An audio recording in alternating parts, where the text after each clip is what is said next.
તો મિત્રો અત્યારે આપણે એક બીજી લાતી જે છે એમાં ઉપસ્થિત છે, જે લાતીનું નામ દિલીપભાઈની લાતી તરીકે ઓળખાય છે. અને આ તમે જુઓ એમની એક લાતી જે છે વિશાળ મોટું એમ કહેવાય કે પોતે પથ્થરનું કારખાનું ધરાવે છે. અને અવનવા અનેક જાતના શિલ્પો જે છે એ આમની લાતીમાં તમને જોવા મળી જાય છે. તો આપણે અહીંથી આ એનો દરવાજો છે, પ્રવેશ દ્વાર, અહીંયાથી આપણે શરૂઆત કરશી. અને સામે જે છે એ દિલીપભાઈ છે.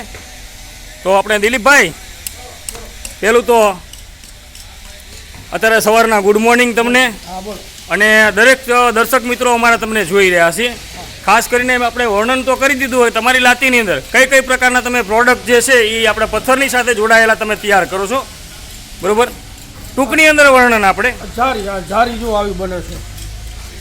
તો મિત્રો તમે જોઈ શકો છો, એક આ પથ્થરની આખી એમ કહેવાય કે આ શેના મારફતે બનેલી છે, એટલે સીએનસી મશીન દ્વારા. તો આ જે છે એ સીએનસી મશીન દ્વારા આખું એમ કહેવાય કટિંગ થાય છે. અમે તમને સીએનસી મશીનમાંથી રિયલ કટિંગ કઈ રીતે થાય એ પણ અમે તમને દેખાડશીએ. અને તમે જુઓ આ જારીઓના એમ કહેવાય કે દિલીપભાઈ આપણને પોતે દેખાડી રહ્યા છે. અને આ તમે જુઓ મૂર્તિઓ, ખાસ કરીને હમણાં હું તમને દેખાડું બીજી પણ મૂર્તિઓ છે. થોડું ઘણું તો શિલ્પો વિશે હું પણ થોડું મિત્રો જાણું છું. આ તમે જુઓ આ બધી અનેક જાતની અંગભંગીઓના જે છે પ્રતિમા અને એના તમે જોઈ શકો ચિત્રો જે છે સરસ મજાના છે. અને આ પ્રકારે તમે જુઓ આ એક સરસ મજાની એમ કહેવાય કે વોલ, દિવાલને પથ્થરથી સજાવવામાં આવેલી છે. આવું આપણે જે છે ઘરની અંદર પણ ઘણા કરતા હોય છે. અહીંયા એક બુદ્ધ ભગવાનની છે પ્રતિમા, બે હાથી છે, ઘણા ખરા એમ કહેવાય કે તમે જુઓ મોટા હાથી.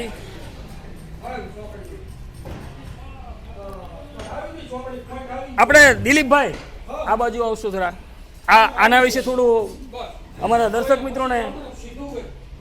આ જે છે એને શું કહેવાય, સિંહ છે કે કઈ બીજું છે? ગજ કેસરી કહેવાય. ગજ કેસરી. કારણ કે આમાં શું હોય કે ઘણી વખત અમને પણ ખ્યાલ ન હોય. ગજ છે અને સિંહ છે. હા, એટલે સિંહ અને હાથી બે મિક્સ એટલે એને ગજ કેસરી કહેવાય. તો મિત્રો તમે જોયા પછી તમને પણ ખબર પડી છે, કારણ કે અમુક શિલ્પોની વિશે મને પણ માહિતી નથી હોતી, એના માટે આપણે પૂછવું જરૂરી છે. અને દિલીપભાઈ આ જે પથ્થરો રહ્યા પાતરા આ જે એટલે શેમાં વપરાય આ દિવાલમાં ને એમાં લગાવો. દિવાલની અંદર ખાસ કરીને સુશોભન માટે, વોલને એમ કહેવાય ડેકોરેટ કરવા માટે. તો અત્યારે આ શું આ મશીન તો તમે ચાલુ કર્યું એ શેનું છે? સીએનસી. તમે મિત્રો જોઈ શકો છો સરસ મજાના તમે જુઓ બાકડા પણ જે છે દિલીપભાઈ આવા બગીચાની અંદર રાખવા માટેના બાકડા પણ બનાવે છે. અને આ તમે જારી જુઓ, આ પણ દિલીપભાઈ સીએનસી ઉપર કટિંગ થયેલું છે ને? પછી ઓલી મૂર્તિ જે રહી એ સીએનસી ઉપર છે. તો તમારી પાસે એક સરસ મજાની ટેકનોલોજી છે જે આખી એમ કહેવાય કે જો સીએનસી ઉપર જે છે આ જે છે બધી પ્રતિમાઓને કંડારવામાં આવી રહી છે. એમ કહેવાય કે ટેકનોલોજીનો દિલીપભાઈ છે એ આધુનિક પણ એમ કહેવાય કે ઉપયોગ કરી રહ્યા છે. આ બાજુનું ભાગમાં લગભગ બધું સીએનસીનું લાગે. અને આ એક ઘરની અંદર એમ કહેવાય કે તમારે કોઈ ડેકોરેટ દિવાલની અંદર આ પ્રમાણે કોઈ એમ કહેવાય કે એક છબીની આખી આમ ઉપસાયેલી છબી જોતી હોય પથ્થરની અંદર, તો ભગવાન બુદ્ધની આ તમને આ રીતે ઉડતો ઘોડો છે, ઘણાને આવા ઘોડાના ચિત્રો ઘરની અંદર રાખવાના શોખ હોતા હોય. અને આ તમે જો ઘરની અંદર કોઈ દરવાજો હોય એની માથે તમારે આવું કોઈ ચિત્ર જોતું હોય, કૃષ્ણ ભગવાનની કોઈ આવી પ્રતિમા જોતી હોય, તો દરેક પ્રકારની પ્રતિમાઓ અહીંયા તમને રેડી ટુ એમ કહેવાય કે અહીંયા તૈયાર થયેલી મળી જાય છે. અને આ જો સીએનસી ઓપરેટર અત્યારે એમના પોતાના મશીનને ઓપરેટ કરી રહ્યા છે. હમણાં થોડી વારની અંદર આ મશીન ચાલુ થઈ જશે અને એક જેવી એમ કહેવાય કે નવી ડિઝાઇનને નવો ઓપ આપી દેશે. તો અત્યારે મિત્રો આપણી સામે છે લક્ષ્મણ દાદા અને આ ધમાભાઈ. આ બંને જે છે એમ કહેવાય કે પથ્થરની માથે પોતે કારીગરી કરી રહ્યા છે. આપણને તો ખબર નથી કે આમાં એ શું બનાવી રહ્યા છે, આપણે એમની પાસેથી માહિતી જે છે એ મેળવશી. તો લક્ષ્મણભાઈ, આ જે પથ્થરની માથે તમે જે ડ્રોઈંગ કરી રહ્યા છો અત્યારે એ અમારા દર્શક મિત્રોને કહેશો આ શીનું તમે ડ્રોઈંગ બનાવી રહ્યા છો? ડ્રોઈંગ બનાવી રહ્યા જે મંદિર હોય ને એનો દરવાજાનું ડ્રોઈંગ બનાવી રહ્યા. એટલે આ મંદિરની એમ કહેવાય કે બંને બાજુના 12 શાખની સાંખું છે. હા, સાંખું છે. આ એક અત્યારે તૈયાર થઈ ગયું ને આ શું છે એનું ઉપરનું? આ એનો ઉપરનો રંગ છે ને આ સાઈડના રંગ છે તૈયારી. આ બંને સાઈડના છે અને આ જે ઉપરનું આવે એ છે. તો આમાં તો નકશી તૈયાર થઈ ગયેલી છે ને? અહીંયા તૈયાર થઈ ગઈ. તો મિત્રો તમે જોઈ શકો છો આ પ્રકારે જે છે એ બારાત મંદિરના હોય એમાં નકશી આપવામાં આવતી હોય છે. તમે સરસ મજાની જુઓ, તમે જોઈ શકો છો. અને આ બધી એમ કહેવાય કે થોડી ઘણી હાથની, થોડી ઘણી આ ગ્રાઇન્ડરની, કારણ કે અત્યારનો સમય જે છે હાર્ડ એન્ડ ને ફાસ્ટ ટાઈમનો યુગ છે, એના પ્રમાણે આ બધું ચાલી રહ્યું છે.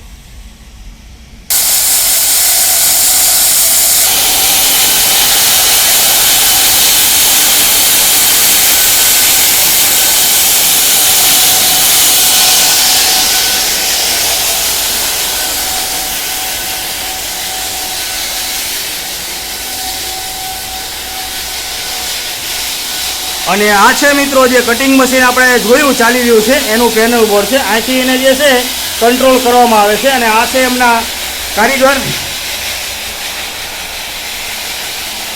તો આ પ્રકારે જે છે કટિંગ કરવામાં પથ્થરોનું આવતું હોય છે. તો મિત્રો આ જે ટ્રેક્ટર જે છે પથ્થરનું અહીંથી એમ કહેવાય કે જે વેસ્ટેજ માલ હોય એનું ભરાઈ રહ્યું છે. આપણે એમને પૂછતી આ જે પથ્થરીઓ એનો ઉપયોગ શેમાં તમે કરી રહ્યા છો? પાયામાં ને બધામાં ઉપયોગ થાય છે. એટલે ટૂંકની અંદર જે લાતીમાંથી જે વેસ્ટ વધે એનો પણ તમે ઉપયોગ કરેલો છો.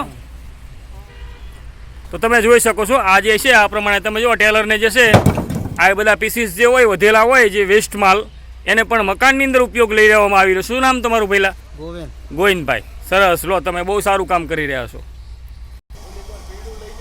તો મિત્રો અત્યારે ફરી વખત આપણે દિલીપભાઈની પાસે આવી ગયા છે. અને દિલીપભાઈ જે છે એમને ખાસ કરીને આપણે વિનંતી કરશી કે તમારી લાતીનું એડ્રેસ અમારા દર્શક મિત્રોને જે છે એ બતાવી દીજો. તો દિલીપભાઈ આ જે તમારી લાતી રહી ખાસ કરીને તમે કીધું કે દિલીપભાઈ નામથી જ ઓળખાય છે. આ કઈ જગ્યાએ આવેલી છે? કુડા ચોકડી. કુડા ચોકડી. અને આમ કુડા ચોકડીની બિલકુલ બાજુની અંદર એમ કહેવાય કે જે ઓલો બ્રિજ છે બ્રિજની નીચેના ભાગે. તો આ પ્રકારે તમે જુઓ. અને કોઈ પણ આપણો દર્શક મિત્ર આવે કોઈને માની લો કે કોઈ મંદિર ગામડામાં તો બધી ટાઈપના માણસો હોતા હોય આપણો વિડીયો બધે જોવાશે બરોબર. તો આવે તો એની સાથે તમે થોડો કામ જે છે કોપરેટ કરજો બરોબર. કાંઈ વાંધો નહીં. લો અને આ જો મશીનને જે છે સીએનસી મશીનને અત્યારે ચાલુ કર્યું જેની અંદર એમ કહેવાય કે ડિઝાઇન અત્યારે જે છે એ તૈયાર થઈ રહી છે. પડી ગયું હો.